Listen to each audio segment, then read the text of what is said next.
ABC agro classes Udaipur के ई platform पर मैं डॉक्टर बीएस दादीज एक बार पुनः आप सभी विद्यार्थियों का हार्दिक अभिनंदन करता हूं। उम्मीद करता हूं कि जो सारे फलों के और सब्जियों के और फसलों के ऊपर जो वीडियो रेगुलर आ रहे हैं वो आपको समझ में आ रहे होंगे। इसी सीक्वेंस में आज फिर एक बहुत महत्वपूर्ण फल के ऊपर चर्चा करने वाले हैं, जिसमें से प्रश्न बनते ही बनते हैं। तो चलिए आज के इस टॉपिक को स्टार्ट करते हैं। आज का हमारा जो मेन टॉपिक है वो है अनार, पोमग्रेनेट।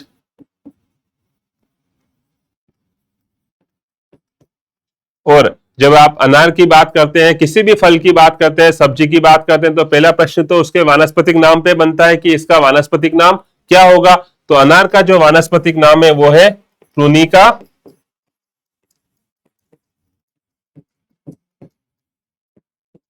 ग्रेनेटम। अगर आपसे पूछ ले कि अनार का वनस्पतिक नाम क्या होता है तो उसका आंसर होगा प्रूनिका ग्रेनेटम। अब देखिए उसकी फैमिली पूछे हो तो नाम से पता लगता है इसका नाम, इसकी जो फैमिली वो है पुनिकेसी। याद रखिएगा इसका जो कुल है वो क्या है, पुनिकेसी। और अगर आपको इसमें 2n पूछ ले कि 2n इसमें कितने होते हैं तो याद रखिएगा इसमें 2n होते हैं 18। और इसका जो उत्पत्ति स्थल है वो माना गया है ईरान को। तो याद रखिएगा अगर आपसे पूछ रहे कि अनार का उत्पत्ति स्थल क्या है तो उसका आंसर होगा ईरान। और इसका जो 2n होते हैं वो कितने होते हैं, 18। इसका जो फल होता है इस फल को कहा जाता है ब्लास्टुला। अगर आपको इसके फल का प्रकार पूछ रहे तो याद रखिएगा इसका फल क्या कहलाता है, ब्लास्टुला कहलाता है।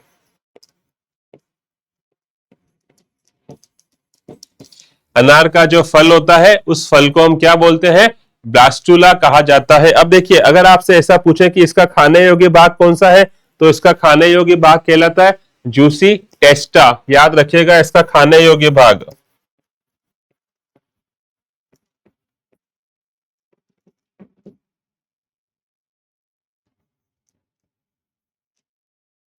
जूसी टेस्टा। तो अगर आपसे कभी अनार का खाने योग्य भाग पूछ ले तो उसका आंसर आप क्या बताएंगे, जूसी टेस्टा। ये एक नॉन क्लाइमेटिक फल है, ये आप जानते हैं। इसका जो पुष्प क्रम होता है, इसके पुष्प क्रम का नाम पूछा जाता है तो इसका जो पुष्प क्रम है वो कहलाता है हाइपेंथोडियम। याद रखिएगा इसका पुष्प क्रम क्या कहलाता है, हाइपेंथोडियम।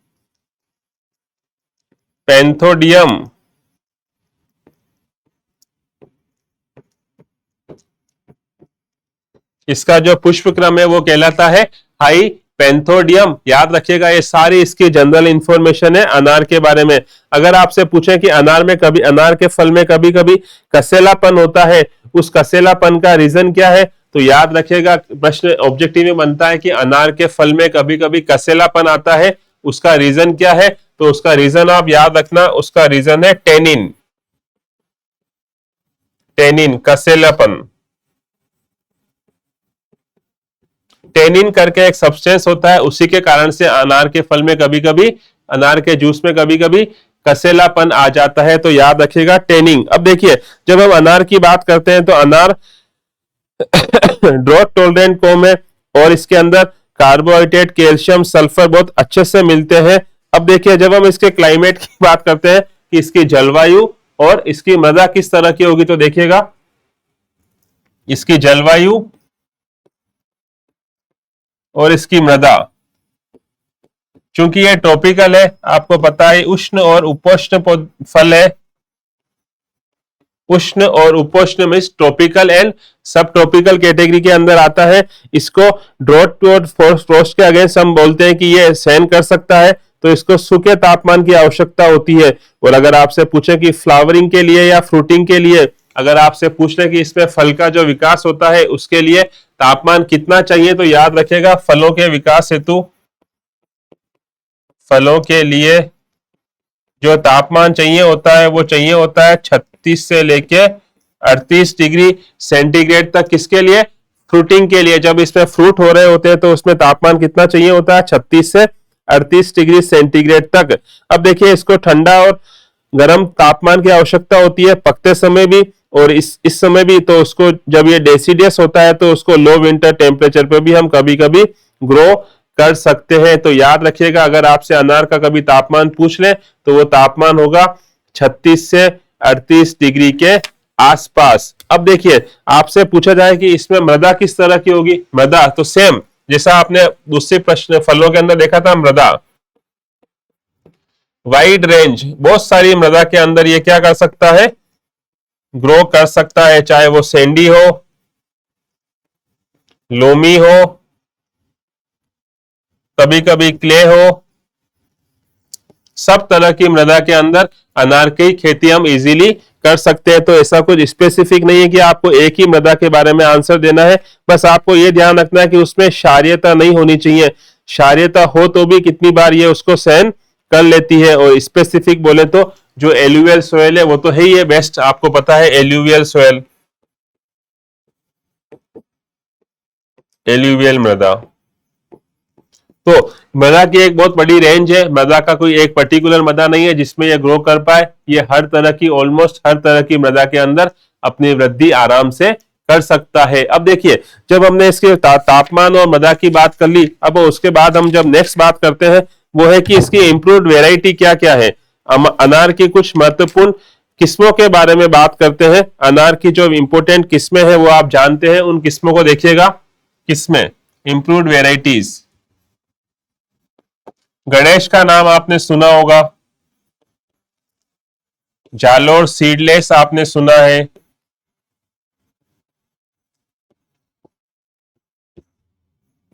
हम इसकी अनार की महत्वपूर्ण किस्मों की बात कर रहे हैं। तो आपने नाम सुने होंगे, गणेश, जालोर सीडलेस, मृदुला, ये सब वेराइटीज के आपने नाम सुने होंगे। मृदुला, मस्कट, ज्योति, ये सब नाम है। मृदुला, मस्कट,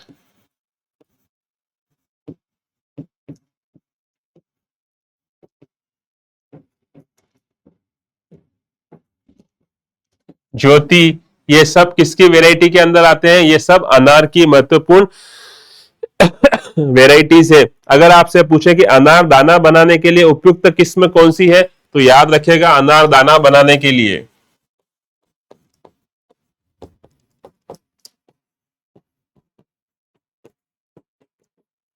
एक वाइल्ड वेराइटी है इसकी,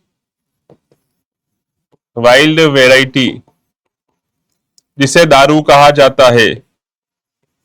ये किसकी वेराइटी है, अनार की है। और किसके लिए महत्वपूर्ण है, अनार दाना बनाने के लिए सबसे महत्वपूर्ण में आती है। अब देखिए, इसमें रूबी है, एक रूबी वेराइटी है, वो किसके कहां से डेवलप की गई है, इससे प्रश्न बनता है। तो वो डेवलप की गई है IIHR से, याद रखिएगा रूबी, ट्रिपल क्रॉस है ये रूबी, इसको डेवलप किया गया है IIHR, Indian institute of horticulture research, कसारगढ़ बेंगलोर से इसको डेवलप किया गया है। इसके अलावा एक इंपोर्टेंट वेराइटी है जो कहलाती है ढोलका, जो गुजरात में बहुत अधिक प्रचलित है, उसे कहा जाता है ढोलका, ढोलका, ये गुजरात में बहुत ज्यादा प्रचलित है। तो अगर आपसे पूछे कि ढोलका कहाँ की किसकी किस्म है, तो उसका आंसर क्या होगा, अनार की किस्म है। और कहाँ ज्यादा यूजफुल होती है, तो उसका आंसर है गुजरात के अंदर। अब देखिए, अगर आपसे और कोई पूछे कि इसके अलावा और किसी किस्म का नाम बताइए, तो कंदारी याद रखिएगा, वंडरफुल याद रखिएगा, दो नाम याद रखिएगा, कंदारी और वंडरफुल, ये दोनों भी अनार की किस्म है, कंदारी और वंडरफुल।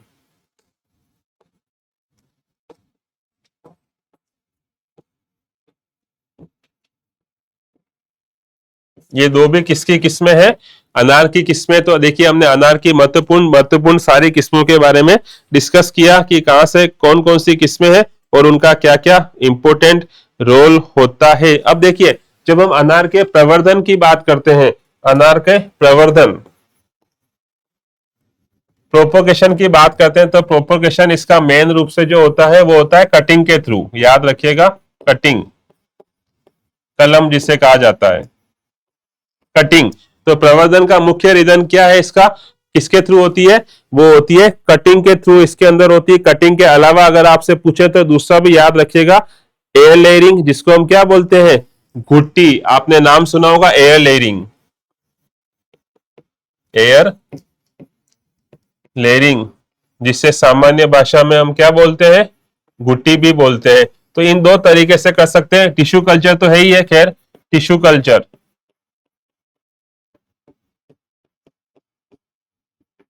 तो देखिए, अगर आपसे कभी पूछ रहे कि अनार का प्रवर्धन किस किस तरीके से किया जा सकता है, तो आपको तीनों ऑप्शन बता दिए मैंने।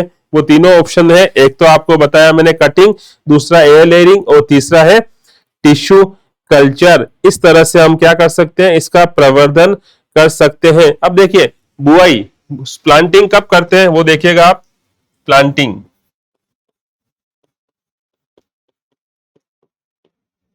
जब हम इसके प्लांटिंग की बात करते हैं, अनार के प्लांटिंग की बात करते हैं, तो याद रखिएगा इसकी जो प्लांटिंग होती है वो नॉर्मली हम कब करते हैं, रेनी सीजन में।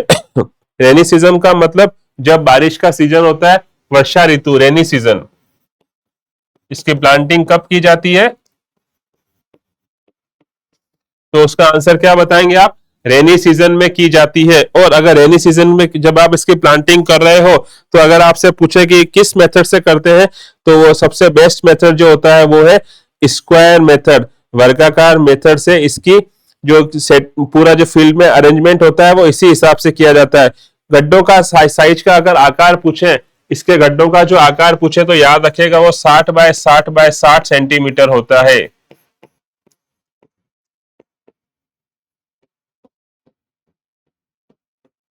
गड्ढों का आकार अगर आपसे पूछ ले तो उसका आंसर क्या हो जाएगा, 60 बाय 60 बाय 60 सेंटीमीटर इसके गड्ढों के आकार को रखा जाता है। और अगर स्पेसिंग पूछे तो वो स्पेसिंग याद रखिएगा 5 से 5, 5 बाय 5 इनकी स्पेसिंग रखते हैं, दूरी।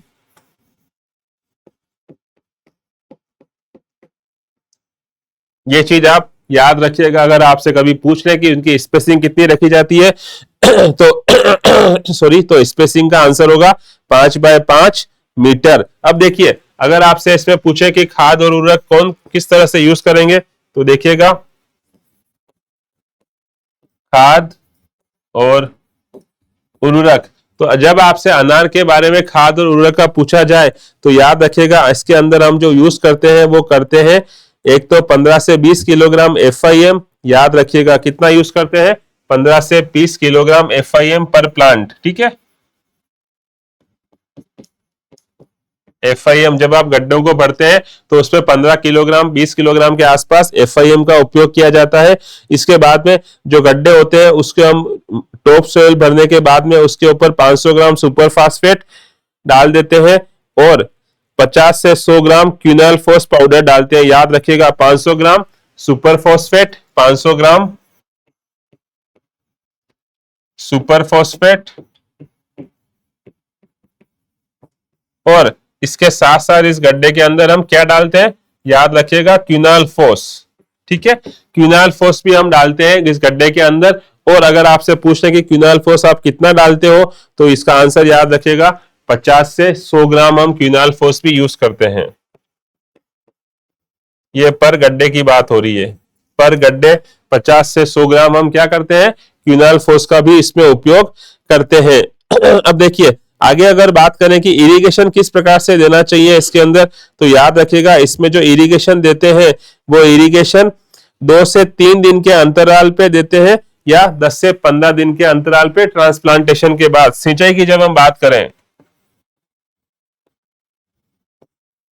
सिंचाई की जब हम बात करते हैं, तो ट्रांसप्लांटिंग के 2 से 3 दिन के अंदर जब आप ट्रांसप्लांट कर देते हो, तो 2 से 3 दिन के अंदर सिंचाई आवश्यक होती है।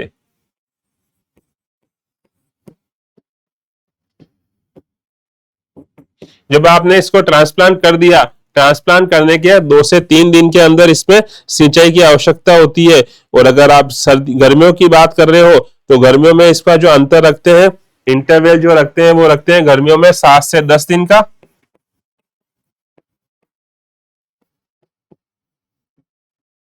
गर्मियों में।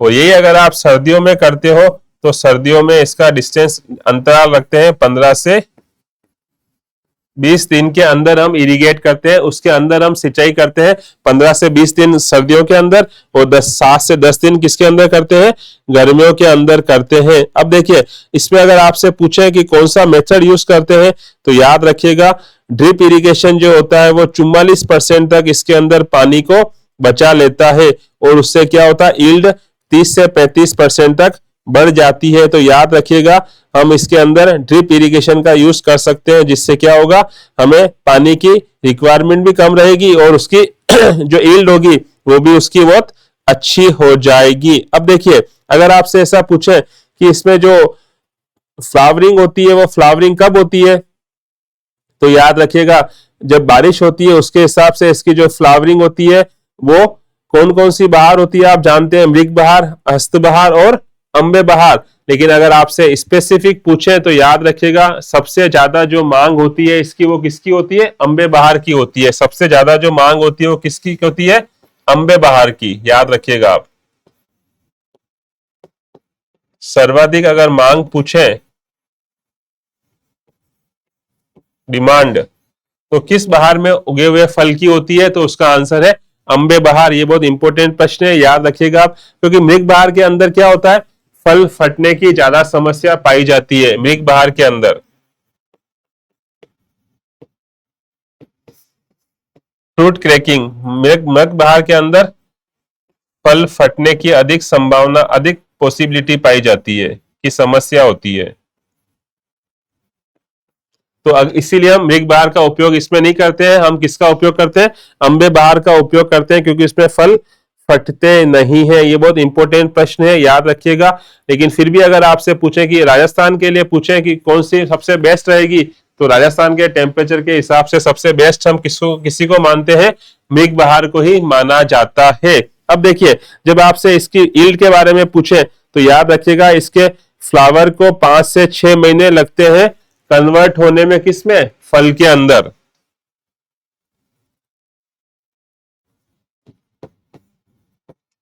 फल, फूल को फल में बदलने में कितने चाहिए होते हैं, 5 से 6 महीने। ठीक है, ये याद रखिएगा। अगर आपको क्वेश्चन बचे कि कितने टाइम में जो फ्लावर है वो फ्रूट में कन्वर्ट हो जाता है, तो आपका आंसर हो जाएगा 5 से 6 महीने में उसको टाइम लगता है कन्वर्ट होने में। उसकी स्किन का जो कलर है वो येलो हो जाता है और मेटेलिक साउंड करता है जब उसको टेप किया जाता है। एक पूरा जो डेवलप अनार का पौधा होता है 5 से 6 साल के अंदर 20 से 22 किलोग्राम फ्रूट देता है। याद रखिएगा 5 से 6 साल में 20 से 22 किलो फल देता है। याद रखिएगा ये पर पौधे की बात हो रही है, पर प्लांट की बात हो रही है। इस फ्रूट को हम एक सप्ताह तक तो रूम टेम्परेचर पे सेव कर सकते हैं। उसके बाद अगर आपको और से इसको परिरक्षित करना है, प्रिजर्व करना है तो उसका तापमान जो होता है वो 4 से 5 डिग्री सेंटीग्रेड तापमान पर रखना चाहिए अगर आपको उसका भंडारण करना है तो। और उसकी आर्द्रता जो है वो आर्द्रता कितनी होनी चाहिए, 85 से 90% उसकी आर्द्रता होनी चाहिए। 85 से 90% उसकी आर्द्रता होनी चाहिए। और उसका अगर आपको भंडारण करना है तो 4 से 5 डिग्री सेंटीग्रेड उसका क्या होना चाहिए, तापमान होना चाहिए। इस तरह से आप इसके बारे में स्टडी कर सकते हैं। अब देखिए अगर आपको और कोई प्रश्न पूछे इसके अंदर तो ऑलमोस्ट मैंने आपको सारे प्रश्न के जवाब दे दिए हैं। और इस तरह से हमने जब बात करी है तो हमने पूरे की पूरी सारे विस्तृत बिंदुओं को कवर किया है अनार के। तो देखिए आज हमने सारे बिंदु पढ़े अनार के जिसमें से प्रश्न बनते हैं। उम्मीद करता हूं कि आपको आज का ये वीडियो समझ में आया होगा। इसी तरह के रेगुलर सारे वीडियो अपडेट पता लगाने के लिए आप जुड़े रहिएगा आपके अपने एबीसी एग्रो क्लासेस उदयपुर परिवार के साथ। बहुत बहुत धन्यवाद आप सभी का।